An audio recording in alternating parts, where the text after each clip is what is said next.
Greetings in the mighty name of Jesus. Today we are talking about how Jacob and Esau are reunited in this Jacob and Rachel concluding part. Jack, Jacob went on his way, and the angels of God met him. When he saw them, Jacob said, "This is God's host." Then Jacob sent messengers before him to Esau, his brother, in the country of Edom.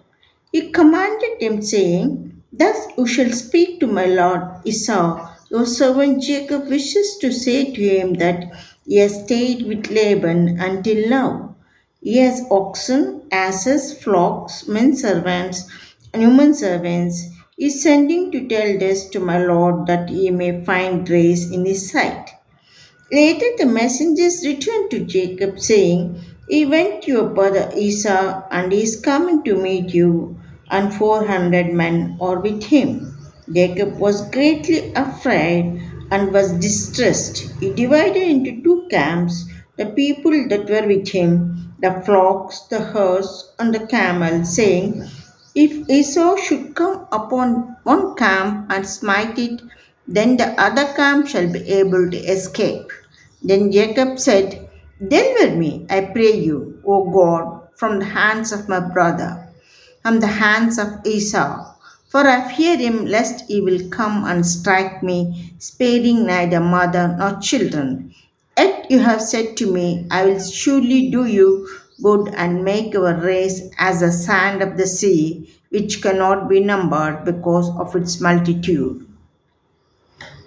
Jacob spent the night there. Then he took from his possessions at hand a present for Esau, his brother, 20 goats and 200 she goats, 20 rams and 200 ewes, 30 milking camels and their young, 10 bulls and 40 cows, 20 asses and 10 colts.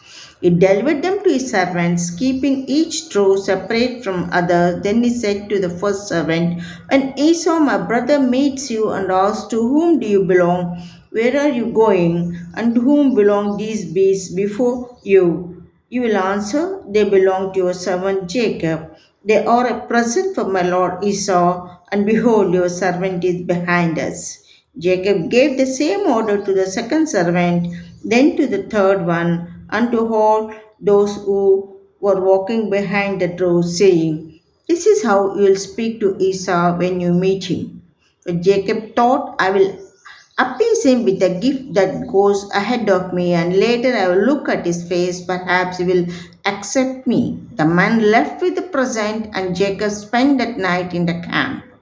During the night, Jacob rose up and took his two wives and his two women servants, together with his 11 sons, and passed over the ford of Jabbok. He sent them over the brook with everything he owned. Then Jacob was left alone. All night long he wrestled with an angel. At daybreak, the angel said, "Your name shall no longer be called Jacob, but Israel, for you have contended with God and prevailed." Jacob lifted up his eyes, and behold, Esau was coming, and with him were 400 men.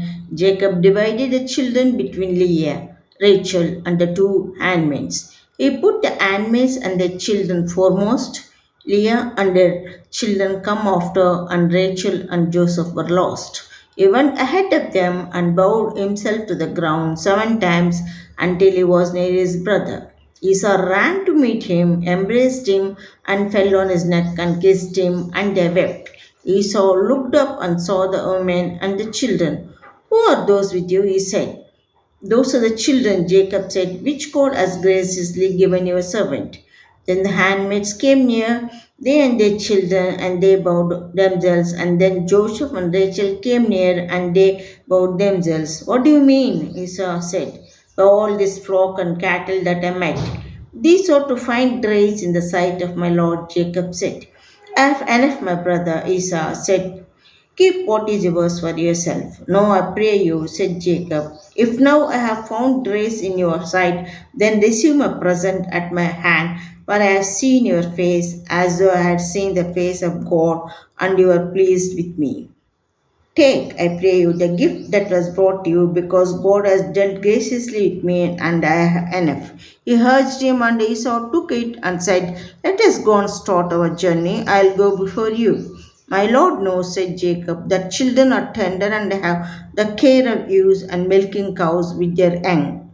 Should they be overdriven even the day all the flocks will die. Let my Lord, I pray, go ahead before his servant, and I will follow softly in step with the cattle before me, and according to what the children are able to endure until I come to my Lord in Seir. Esau said, Then let me leave with you some of the men that are with me.